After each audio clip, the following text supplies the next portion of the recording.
Não, o que é inbound? Boa. Inbound marketing e o outro é? Inbound sales. Boa. Inbound São, sales. na verdade, tudo parte da filosofia de inbound, que é uma metodologia que foi criada em 2008 pela HubSpot, que é uma empresa que tem um software de automação de marketing. Basicamente, o software dele surgiu para atender necessidade de negócios que precisavam de ter fluxo de cadência de e-mail. Então, você baixa lá um e-book ou faz um contato via um formulário de um site com a empresa e você começa a receber alguns e-mails automatizados. Então você coloca, quer baixar o e-book aqui, aí você preenche seus dados lá, e é meio que isso, assim, que você faz. Justamente, eles têm um software que faz isso. Começa a mandar e-mails. Então o e-mail que estou mandando é isso. Basicamente surgiu assim com essa proposta de fazer esse fluxo de e-mails. Do lead, né? De criar uma landing page, uma página para lançar aquela oferta ou aquele solicitar um orçamento, por exemplo. E depois eles conduzem essa questão do fluxo de e-mails. E isso também integrado com o CRM, que faz a gestão da base de contatos dessas pessoas que entrarem em contato. É um aprimoramento da mala direta. Basicamente, uma mala direta aprimorada. Até o inbound surgiu justamente por essa questão. Os fundadores da HubSpot, o Brian Halligan e o Dharmesh Shah, um desenvolvedor, um especialista em vendas, eles queriam desenvolver um software que auxiliasse as empresas a criar um processo mais humano de marketing e vendas. Sem e-mail frio, ligação, cold call, né? Aquela ligação chata que a gente recebe daquela empresa que a gente nunca deixou contato com eles. Eles pegaram na lista telefônica, né? E entraram em contato. Então, o inbound, ele propõe uma abordagem mais empática do processo de marketing e vendas. A empatia é a palavra-chave. Você respeitar o processo do teu comprador e ajudar ele na jornada de compra dele. Que é então, mais ou menos... Eu só ia perguntar aqui, não é o frio por quê? Porque foi eu que tive interesse no seu e-book. Justamente. Você deu a permissão para eu entrar em contato. Que aí entra também na filosofia do... não vou lembrar do autor agora, que ele fala de marketing de permissão, Seth Godin. Seth Godin, marketing de permissão, então ele traz muito essa questão, né? Do público permitir você se relacionar com a marca, e não o inverso. Né? E a marca ser responsável por te ajudar a te conduzir no processo de venda. No processo de compra, porque tem um processo complexo, tem uma jornada complexa, né? Primeiro você vai conhecer aquilo, depois você vai considerar aquela solução, reconhecer que você tem um problema, considerar aquela solução e de fato você vai comprar, né? E aí a marca, ela te ajuda em todo esse processo, porque hoje com as informações da internet, muitos compradores, eles chegam com mais informação numa loja do que o vendedor. Sim. Né? O cara vai no YouTube, assiste vídeo de review, tem tudo, todas as informações que ele precisa estão na internet. E às vezes o vendedor não está tão preparado que nem o comprador. Eu, por exemplo, eu sou um comprador desse tipo, que avalio tudo, vejo todos os reviews, tudo quanto é coisa, pergunto para amigo, tudo. Na hora que eu chego na loja, eu sei o que eu vou comprar. Né? E aí é só fechar a venda, né? Então as marcas que elas atuam dessa forma, né, conduzindo o público dela, educando ele ao longo da jornada, ela já vira uma autoridade naquele assunto, que é o que vocês estão fazendo aqui, virando autoridade no assunto de criptoativos e tudo mais, educando o público. Então é um processo de inbound que vocês estão fazendo. Educa, porque se no futuro vocês vão ter algum produto ou serviço relacionado, você já tem toda uma base de um público que segue a marca, que acompanha a marca e confia na marca. Entendi. Então o inbound marketing sales, né, ele parte desse pressuposto, né? E hoje a gente trabalha até com inbound services, porque não adianta só eu ter essa abordagem, né, do processo de marketing e vendas nas etapas de marketing e vendas, né? Essa abordagem empática, né, e tudo mais. Eu tenho que ter isso também na prestação de serviço. Porque se o marketing faz bem feito, vendas faz bem feito, e depois quem presta o serviço ou faz o pós-venda não faz, você quebra todo o processo. Tanto que, para quem está ouvindo aí, deve ter ouvido falar muito de funil de vendas. Sim. Né? Que foi a primeira ferramenta utilizada para metrificar, principalmente, as etapas do processo de inbound. Só que hoje já não é um funil mais. A gente chama de flywheel, é um círculo que ele é contínuo. E se retroalimenta. Ele se retroalimenta porque pessoas que tiveram uma boa experiência com a marca indicam para outras pessoas, e o melhor marketing que existe é o boca a boca. E às vezes você mesmo volta a readquirir produto Com certeza, você tem que continuar tendo uma boa experiência com aquela empresa. Isso me lembrou, cara, isso que você tá falando, do que você me contou hoje. E que eu te contei hoje mesmo? Das senhorinhas da Bolsa Americana.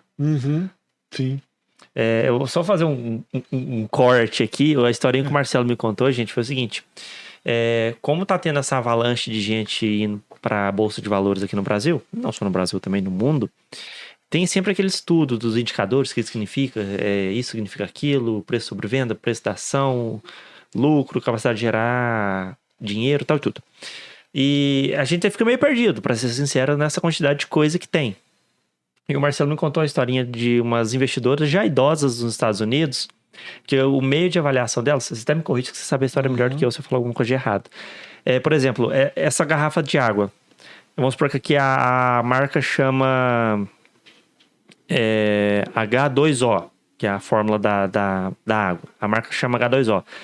Elas sempre compravam em conjunto as ações dessa empresa. Então, por exemplo, uma falava, eu gostei dessa marca H2O por isso, por isso, por isso. A outra falava, não gostei porque a embalagem é ruim e aconteceu alguma coisa. Então, sempre que elas chegavam num consenso, determinada empresa, produto, alguma coisa era boa, elas iam e compravam. O resultado disso, sem olhar indicador nenhum de rentabilidade, de dividendos, nada disso. O resultado disso foi que a rentabilidade delas foi maior que a SP500. Então, foi um feeling bem interessante. Isso é bacana. Você entrar no próximo ponto que eu falo de inbound. O inbound, o cliente, ele tá centrado no meio da estratégia. Não é o profissional de marketing que dita tudo. A gente ouve o cliente.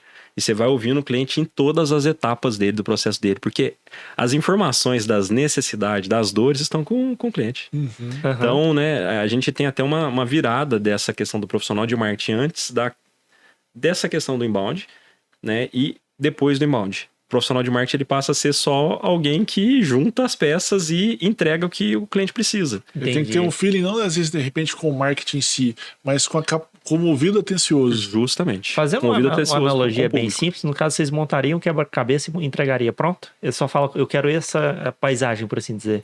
Não. Não? É complexo o processo porque tem muito teste, tem muita hipótese, tem muita estatística que a gente avalia, né? Então a gente avalia estatística de todas as etapas, taxa de conversão de pessoa que entrou no site, que a gente chama de visitas, né? Para leads, que são os contatos, depois de lead para o pessoal que virou oportunidade de negócio, depois que está em processo de venda, depois que está em pós-venda, que vai indicar para outras pessoas, vão promover o negócio. Então é bem mais complexo e a solução é personalizada.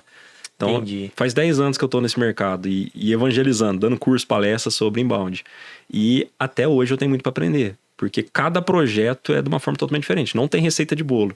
A gente tem uma metodologia e uma filosofia que a gente segue, né? Mas não tem receita, a gente avalia muita coisa. E outra virada importante que as startups principalmente estão fazendo muito agora é a questão do que essas senhoras estavam fazendo com o produto. Hoje a gente usa muito a metodologia de crescimento orientado ao produto. Porque se o produto é bom, ele vende. E ele impacta até numa SP500, né, Fernando? Né? Então, o ponto é justamente esse. Então, as startups que estão se preocupando com o público, elas estão focando muito no produto, em desenvolver um produto que ele por si se venda. Que ele resolva o problema. Cara, uma curiosidade. Nisso, a Apple já usava disso antes de explodir, não já? Que ela focava... Apple inovou em muita coisa antes de ela tudo. usava desse negócio. Tipo assim, por exemplo, quem vai comprar um iPhone não fica preocupado com memória RAM. Você sabe que o que você instalar lá vai rodar. Porque eles têm um foco em produto. Né? E Fazendo até outros focos, né? Por exemplo, o grande foco da Apple é que ela desenvolve hardware e desenvolve software. Que empresa faz isso no mundo? Então a experiência que você tem com o produto dela é único.